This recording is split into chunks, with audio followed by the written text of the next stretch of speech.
এই জন্য আমার বন্ধুগণ, ও ভাইরা, যারা তওবা করে দুনিয়ার মুখ থেকে চলে যাবে, যুবক বসে যারা ইবাদত করে চলে যাবে, আমার বন্ধুগণ যারা ন্যায় বিচার করে যাবে, বন্ধুরা রে, যতই আযাব হোক না কেন, কতগুলো মানুষ আযাব থেকে ভয় খাবে, ওই রকম ভাবে জাহান্নামের গরমে তা সহ্য করতে পারবে না, বেকুল হয়ে পড়বে, টেনশন হয়ে থাকবে, হায় হায় আমার জন্য কি হবে, আমার ফয়সালার জন্য কি হবে, আমি জাহান্নামে যাব না জান্নাতে যাব, এইরকম টেনশনের মধ্যে থাকবে।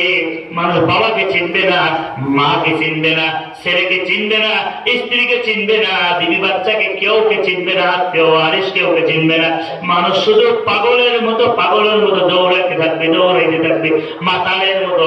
আপনি মনে করবেন মানুষগুলো নাকি মাতাল হয়ে গিয়েছে, কিন্তু তারা প্রকৃত পক্ষে মাতাল নয়। এইরকম